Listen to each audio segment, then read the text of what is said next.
Hello gorgeous soul friends, welcome to Moza's channel. My name is Hannah, I'm from Madame Devoe, and Moza has asked me to create this video around crystals, crystalline tech, and mineral consciousness. So when you begin to dive deep into manifestation and energy and all that good stuff, you may find yourself stumbling upon information related to crystals. And I felt very called to put this video out on Moza's channel because I know there's a lot of people out there who are interested in learning more about crystals, but a lot of the information is kind of watered down and, you know, it's not super in-depth.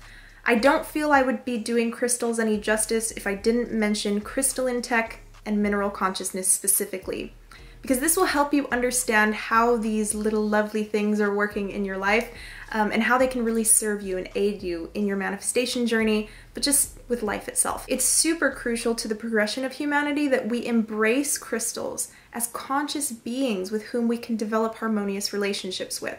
And I know that sounds silly. The same way small animals have their own expression of consciousness and their own expression of life, and plants have their own expression of consciousness and their own expression of life, the way that they express life looks a lot different from the way that we express life. We are also mineral beings. You yourself are the most powerful crystal, and that's why you can manifest, because you are made out of minerals yourself. So crystals hold data in the form of memory, in the form of emotion, in the form of history. You could really say they're external hard drives for spirit matter storage, and they work directly with your consciousness.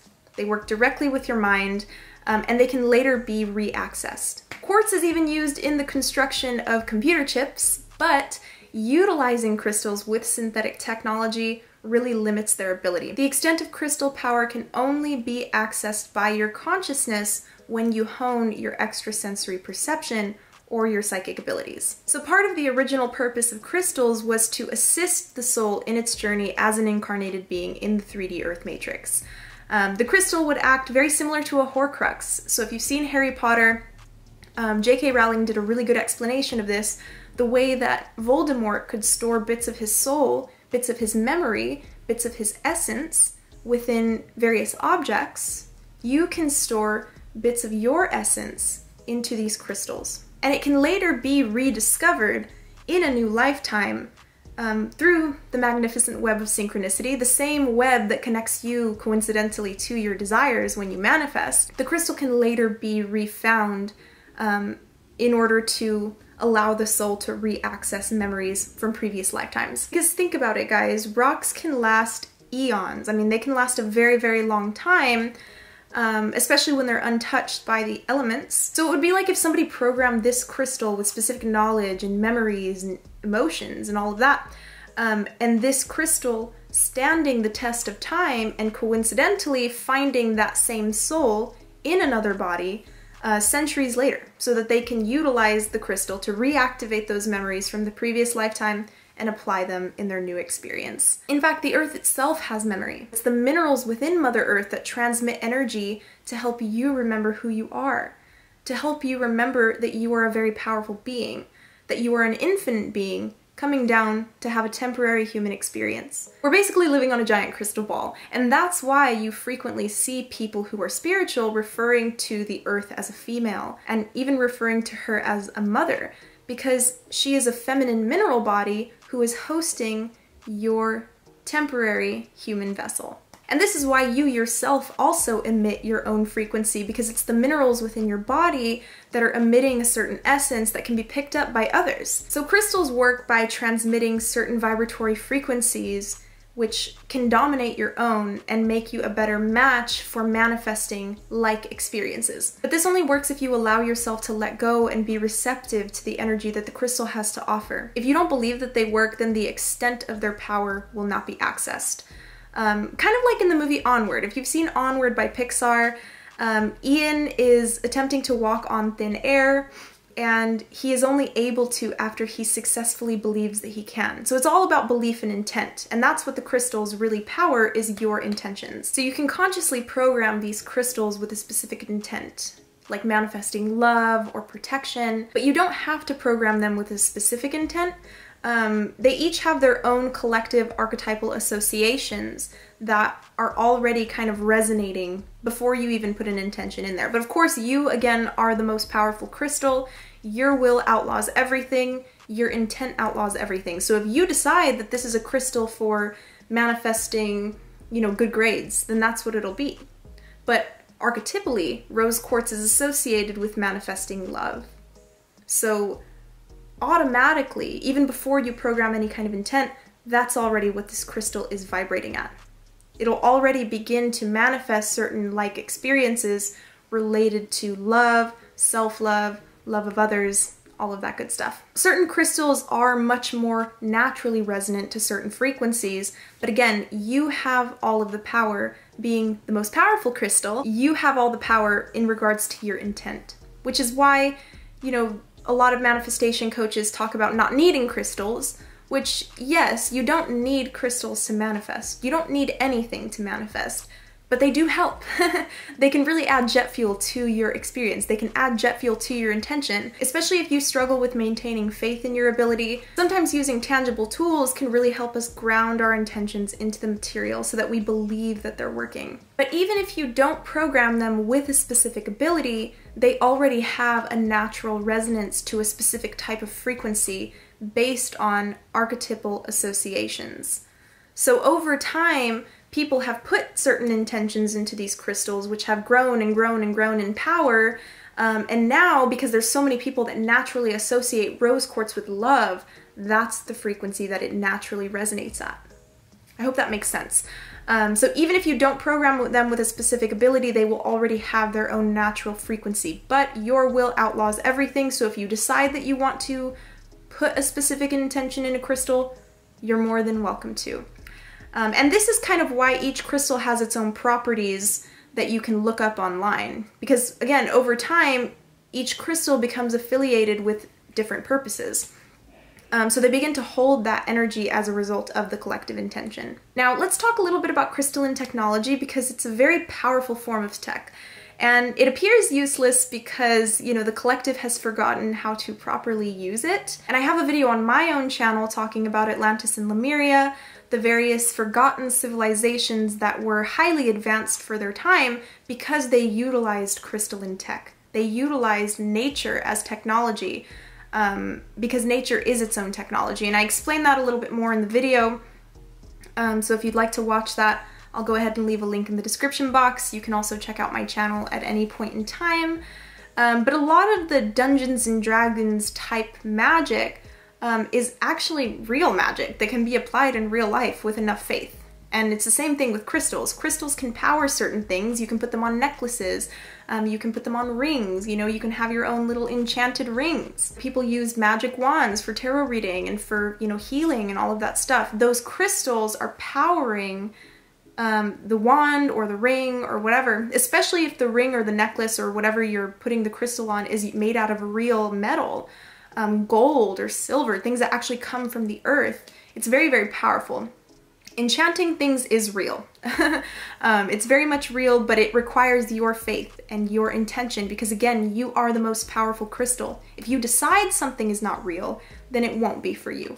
But if you decide to have a little faith and, you know, really give a crystal a chance to show its power to you by being receptive to its abilities, then you open yourself up to all kinds of magnificent experiences. But crystals can be used interchangeably between the material and non-material realms. Before the rise of materialism, this non-physical dimension was called the ether, and it was often factored into creating new inventions. And Nikola Tesla, a very famous name in the spiritual community, factored in this etheric level of existence when he was creating new inventions, and that's kind of what put him ahead of a lot of his contemporaries. When used consciously, a lot of these crystalline-based technologies can create portals that allow for the human to move amongst space-time. And this is why a lot of extraterrestrial encounters report interdimensional travel and teleportation without the use of machines. Because a lot of these beings are utilizing crystalline tech, which works directly with the computer inside your head. So they have no need for any powerful engines or computers because they're utilizing the organic computer that has been made with them.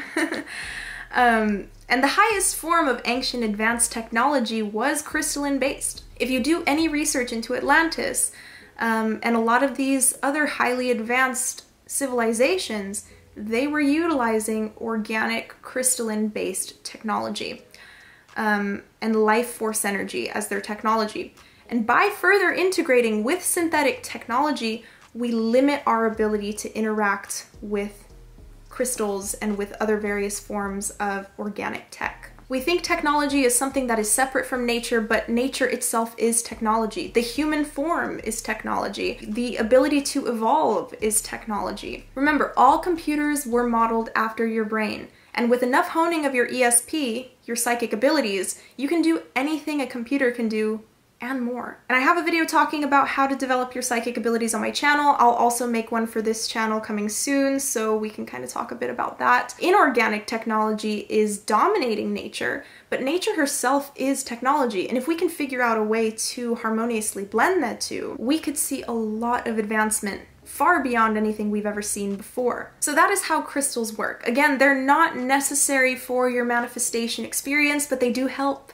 They do help a lot, and they're quite beautiful. I mean, look at this selenite wand. You know, it's just so nice. It catches the light really well. You can even see, like with Labradorite, which is a stone related to psychic abilities. It's related to protection. It can assist with astral projection. I'm trying to get it on the screen. Here we go. You know, you can see it's got this really beautiful hue. Right? It's also called the mystic stone. You have the more traditional quartz, right? These are very available. You know, you can get them pretty much anywhere. These are associated with cleansing. They're associated with purification. All of the crystals have their own collective meanings, but again, you can program them with your own if you desire. You know, here's a little tiger eye. Okay, I think this is as good as it's gonna get. This stone is really good for grounding. It's good for motivation, you know, external power, will. This right here is citrine. This is really good for confidence, power, optimism, positivity, when you need a little bit of a boost in your life. So all of these crystals have their own collective association that you can look up on the internet. There's a wide variety of crystal vendors out there who can also tell you what crystals mean, but again, you're welcome to program them with any intention you desire. So if you say that this is the crystal that's going to manifest your SP, then that's exactly what it's going to be. But if you don't put any kind of intention, it will hold a collective intention for you. So it kind of gives you the choice to really utilize it. I believe selenite is also another cleansing stone. I don't have my onyx with me right now, but black onyx is used for protection. Black crystals are usually affiliated with protection. Green crystals are typically affiliated with prosperity and wealth and the heart chakra. You know, love, self-love can also be affiliated with green or pink crystals. So, you know, you can do your research and look a little bit deeper into each individual meanings that crystals hold, but overall, they do align you with certain experiences and make you a match for attracting certain things into your life because they have a very powerful vibration. The same way your brain is emitting its own frequencies, these crystals are also emitting their own frequencies that you can pick up on. Because there's such high vibration, they automatically dominate your own energy. So sometimes it's, you know, it's common to experience lightheadedness, nausea, certain hormonal changes, and, you know, feelings of lethargy, feelings of tiredness, feelings of excitement. I mean, the list goes on. After buying a new crystal, sometimes your body needs a little bit of time to get used to it because it's adjusting to the new frequency. So don't be surprised if you experience some funky bodily symptoms while using a new crystal. This is completely normal. There are no dangers to using these. You really just have to keep yourself out of a state of fear. Fear is the ultimate enemy here. You really don't want to fall into a state of consistent fear, especially of these crystals, or of anything related to the occult. Crystals are not evil. I just want to put that out there. It's fear that you want to avoid. That's the true disease here. But that's all I have for today. I hope you guys really enjoyed the information that I presented to you. I hope you found it valuable. I hope you found it applicable, and I hope you learned something new. Let us know in the comment box down below, what is your favorite crystal and why? Thank you so much, and I hope you have a beautiful rest of your day. Bye-bye.